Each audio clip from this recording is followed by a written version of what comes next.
नमस्कार साथियों, आप सभी का हमारे YouTube चैनल पर स्वागत है।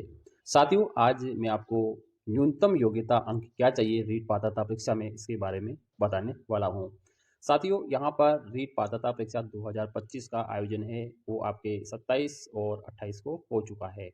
इसमें L1 के विद्यार्थी भी थे और L2 के विद्यार्थी भी थे। साथियों, आप सभी ने उत्तर मिला लिए हैं और आपको यहाँ पर उम्मीद है कि आप इसकी न्यूनतम शैक्षणिक योग्यता को अर्जित करेंगे। लेकिन कई विद्यार्थी ऐसे हैं जो पहली बार रीट एग्ज़ाम दिया है और उन्हें यह भी कंफर्म नहीं है कि आपकी जो पात्रता है वो क्या रहने वाली। क्या 60% चाहिए, क्या 55% चाहिए, क्या 50% चाहिए, या 40 चाहिए, या 36% चाहिए। कौन सी कैटेगरी में कितने प्रतिशत अंक चाहिए रीट पात्रता के लिए, आज मैं इस वीडियो में यही बताने वाला हूँ। जो विद्यार्थी पहले से रीट पे क्वालिफाई है या रीट एग्ज़ाम एक बार दे चुके हैं, उनको तो सबको ये वाला क्राइटेरिया मालूम है। लेकिन जो साथी जिन्होंने यहाँ पर पहली बार रीट का एग्ज़ाम दिया है, इस बार यहाँ पर रीट में प्रथम वर्ष वालों को भी ही यहाँ पे शामिल किया गया था, उन सभी के लिए यहाँ पे जानना ज़रूरी होता है। अब रीट प्री में पास होने के लिए न्यूनतम अंक कितने चाहिए वो भी मैं बताऊंगा, और कैटेगरी वाइज विश्लेषण क्या रहता है वो भी बताने जाऊंगा। तो न्यूनतम योग्यता अंक आपको अर्जित करना है, तभी आपको यहाँ पर पात्रता मिलती है और आप इसकी जो मुख्य परीक्षा है उसमें बैठ पाएंगे। तो आज न्यूनतम शैक्षणिक योग्यता में कितने कितने परसेंट आपको कौन कौन सी कैटेगरी में चाहिए, मैं आपको बिल्कुल सटीक आंसर बताने वाला हूँ। साथियों, आप वीडियो में अंत तक जरूर बने रहिए। प्रथम वर्ष वाले विद्यार्थी खास तौर से इस वीडियो को जरूर देख लीजिए। आपने अपने उत्तर मिला लिए, मैं आशा करता हूँ आपने उत्तर मिला लिए हैं। कई सारी जो यूट्यूब क्रिएटर है वहाँ से आपने मिला लिया है और आपको पता भी है कि आपके कितने राइट आ रहे हैं। लेकिन यहाँ पर कुछ क्वेश्चनों में सस्पेंस है जो कोई भी नहीं बता पा रहा है, तो उसके जैसे आंसर क्या आएगी 15 मार्च को, वो भी डाउट आपका क्लियर हो जाएगा। और हमारे चैनल पर सबसे पहले हम आंसर यहाँ पर अपलोड करने वाले हैं। तो जानते हैं हम परसेंटेज क्राइटेरिया के बारे में। अब रीट पास करने के लिए सभी अलग अलग कैटेगरी के लिए अलग अलग अंक निर्धारित किए गए हैं। तो रीट परीक्षा में पास होने के लिए आपको ज़रूरी अंक प्राप्त करना ज़रूरी है। साथियों, मैं पहले बताना चाहूँगा, आप सभी का रीट का एग्ज़ाम है वो 150 प्रश्नों का हुआ था और प्रत्येक प्रश्न है वो आपका 1 नंबर का है, तो कुल मिला के आपके 150 नंबर का ही कुल पेपर था। अब 150 में से आपने जो अंक अचीव किए हैं उसी के अनुसार आपको पात्रता मिलने वाली है। तो सबसे पहला पॉइंट हम बात करेंगे जनरल कैटेगरी का। सामान्य वर्ग जिसे हम जनरल कैटेगरी भी कहते हैं, अगर जनरल कैटेगरी कोई भी उम्मीदवार है तो उसको 60% अंक लाना जरूरी है, 60% लाना जरूरी है। अभी मैं 150 में से आपको कितने अंक लाने हैं वो भी मैं बताने जाऊंगा, ठीक है। लेकिन पहले मैं आपको प्रतिशत बता देता हूँ कैटेगरी के हिसाब से। तो सामान्य वर्ग को आपको 60% लाना है, और अन्य पिछड़ा वर्ग जो ओबीसी होता है उसको आपको, इसके अलावा एससी, इसके अलावा एसटी, आर्थिक रूप से कमजोर वर्ग ईडब्ल्यूएस, इन चारों कैटेगरी को 55% अंक लाना जरूरी है। इन चारों एसटी, ओबीसी और एससी और ईडब्ल्यूएस, इन चारों कैटेगरी को 55% अंक लाना है। जनरल कैटेगरी को यहाँ पे 60% लाना है, बाकी इन चार कैटेगरीज को यहाँ पे 55% अंक का यहाँ पे क्राइटेरिया दिया गया है। अब यहाँ पर 55% में कितने अंक है वो मैं भी बताऊंगा साथियों, आप वीडियो में जरूर बने रहिए।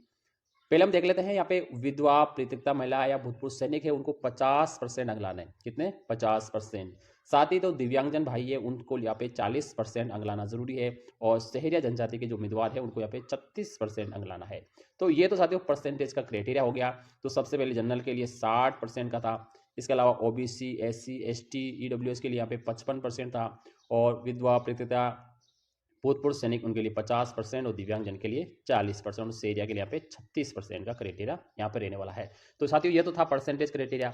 अब यहाँ पर अंक कितने लाने हैं, ठीक है। और यहाँ पर क्लियर लिखा है कि न्यूनतम अंकों से अधिक स्कोर करने वालों को यहाँ पे पास माना जाता है, ये आपको जरूर देखना है।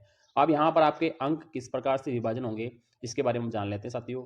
तो सबसे पहले हम देखते हैं साथियों, सामान्य वर्ग का कोई भी उम्मीदवार है जिसे हम अनारक्षित वर्ग भी कहते हैं, और इसे हम इंग्लिश में जनरल कैटेगरी से भी डिनोट करते हैं, ठीक है। तो जनरल कैटेगरी वाले को आपको मैंने बताया कि 60% अंक लाना है। कितने अंक लाना है? 60% अंक लाना है। 60% का मतलब है कि जो आपका 150 नंबर का पेपर हुआ था उस 150 में से आपको 90 नंबर लाना है, यानी 90 क्वेश्चन आपको राइट करना है साथियों। 150 में से अगर आपके 90 नंबर आ रहे हैं किसी भी उत्तर कुंजी को मिलाने के बाद, तो आपके 60% बन रहे हैं और आप आसानी से सामान्य वर्ग में अपनी पात्रता क्लियर कर रहे हैं। ये तो सामान्य वर्ग के उम्मीदवारों के लिए है, ठीक है। अब इसके बाद में जो अनुसूचित जाति है एससी, ठीक है। इसके बाद में अन्य पिछड़ा वर्ग है जैसे ओबीसी, अत्यंत पिछड़ा वर्ग जैसे एमबीसी, आर्थिक रूप से कमजोर वर्ग जैसे ईडब्ल्यूएस, ठीक है। और यहाँ पर साथियों एक एसटी कैटेगरी भी है, तो उसको भी हम देख लेते हैं साथियों, ठीक है। एसटी कैटेगरी उनके भी यहाँ पे 55% ही चाहिए, ठीक है। कितने चाहिए साथियों? 55% अंक चाहिए। अब 55% का मतलब है 150 में से 82.5 अंक, 150 में से 82.5 अंक आपको लाना है। अब यहाँ पे साथियों जो 82.5 का जो अंतर है ना, अगर आप 82 नंबर भी लेकर आएंगे ना, तो भी आपको पात्रता मिलने वाली है। ठीक है, क्योंकि यहाँ पे किसी भी क्वेश्चन का आधा नंबर नहीं मिलता है, आप सभी को पता है, क्योंकि एक क्वेश्चन 1 नंबर का है, इसमें नेगेटिव मार्किंग है ही नहीं है, तो आधे नंबर का तो कोई रेशियो नहीं है, तो 82 नंबर वाले को भी यहाँ पे पात्रता मिलने वाली है। ये आपका डाउट सबसे पहले क्लियर मैं करना चाह रहा हूँ कि 82 नंबर अगर आ रहे हैं तो भी आप पात्रता क्लियर करेंगे, क्योंकि ये नियम जो सीटेट है उसमें भी लागू होता है कि 82 नंबर वाला उसमें भी पात्र होता है। अब भले आप L1 का विद्यार्थी हो या आप L2 के हो, दोनों को ही यहाँ पे 82 नंबर पे पात्रता मिलने वाली है। अब साथियों यहाँ पर SC, ST, OBC, MBC और EWS इन सभी को 55% यानी 82 अंक लाना है। 150 में से 82 अंक लाना जरूरी है, ये आपको ध्यान रखना है। अब साथियों यहाँ पे एक एसटी की बात होती है कि अनुसूचित जनजाति है ना, एसटी, उनको कितने लाने हैं। तो अगर वो नॉन टीएसपी का है तो 55% ही लाना है, ये आपको ध्यान रखना है। यहाँ पे मैंने एसटी भी पहले ऊपर बताया था, एसटी में कंफ्यूजन नहीं होना। एसटी दो जगह है, ठीक है, यहाँ पे देखो एसटी है, ठीक है, लेकिन ये टीएसपी एरिया का है। कौन सा एरिया है? टीएसपी एरिया, जो डूंगरपुर बांसवाड़ा एरिया, उसमें 36% की छूट दे रखी है। बाकी अगर नॉन टीएसपी में कोई भी एसटी का कैंडिडेट है तो उसको तो 55% अंक ही लाना है, ये आपको ध्यान रखना है साथियों। साथियों ये मैंने 82.5 लिखा है, तो आपको कुल मिलाकर 83 क्वेश्चन वैसे राइट करनी चाहिए, लेकिन 82 वाले को भी पात्रता मिलती है। अगर आपके 82 बन रहे हैं तो भी आप पात्रता क्लियर कर रहे हैं।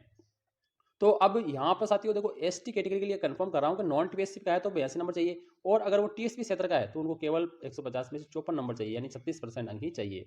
इसके अलावा जो भी भूतपूर्व सैनिक है, विधवा है, परित्यक्ता महिला है, उन सभी को यहाँ पे 50% अंक चाहिए। कितना अंक चाहिए साथियों?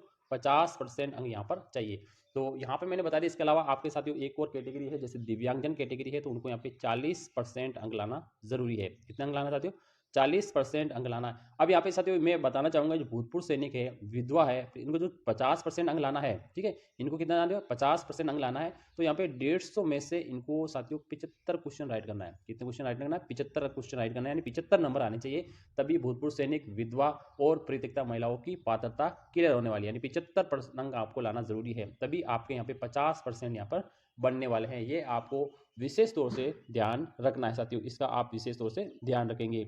इसके अलावा साथियों यहाँ पर हमारे दिव्यांगजन जो पीएच कैटेगरी से आते हैं साथियों, उनके लिए भी यहाँ पे 40% का क्राइटेरिया यहाँ पे रखा गया है। ठीक है, तो 150 में से आपको 40% अंक लाना जरूरी है, तो लगभग 65 अंक के आसपास आपको अंक लाने हैं साथियों। ठीक है, तो ये मैंने सभी कैटेगरीज वाइज आपको बता दिया है साथियों। आपको इसका विशेष ध्यान रखना है। इसी को ध्यान में रखते हुए ही आपको क्या करनी है साथियों? तैयारी करनी है। आप सभी उम्मीदवार हैं और आप सभी तैयारी कर रहे हैं, आपको पात्रता जरूर मिलेगी। और साथियों इसी के साथ मैं एक बात और बताना चाहूँगा, जो उम्मीदवार पहली बार रीट दे रहे हैं, ठीक है, जो आपके पहली बार आवेदन कर रहे हैं जैसे, ठीक है, तो उसके बारे में बताना चाहूँगा। जो फर्स्ट ईयर वाले विद्यार्थी हैं, क्या वो मुख्य परीक्षा में बैठ पाएंगे? ये वाला सस्पेंस है, क्या वो मुख्य परीक्षा में बैठ पाएंगे क्या या नहीं? ठीक है, तो यहाँ पर जो प्रथम वर्ष वाले जो भी अभ्यर्थी है, डीएलएड का हो या बीएसटीसी का हो सकते हैं, उनके लिए क्या है कि जो मुख्य परीक्षा के जो आवेदन स्टार्ट होंगे, ठीक है, मुख्य परीक्षा के जो आवेदन होंगे, उस आवेदन की जो अंतिम तिथि होती है ना, आवेदन की जो अंतिम तिथि जो भी होगी, तब तक आपका जो रिजल्ट है वो डीएलएड कंप्लीट यानी बीएसटीसी कंप्लीट, बीएड कंप्लीट का आना जरूरी है, तभी आप पात्र होता। आवेदन की अंतिम तिथि तक आपका रिजल्ट आ जाना चाहिए कुल मिलाकर आपकी डिग्री का, तभी आप पात्र होंगे, वरना आप पात्र नहीं होंगे तो आपके लिए थोड़ी सी समस्या रह सकती है। वीडियो में अच्छा लगे तो वीडियो लाइक, चैनल को सब्सक्राइब जरूर करें। थैंक यू, धन्यवाद।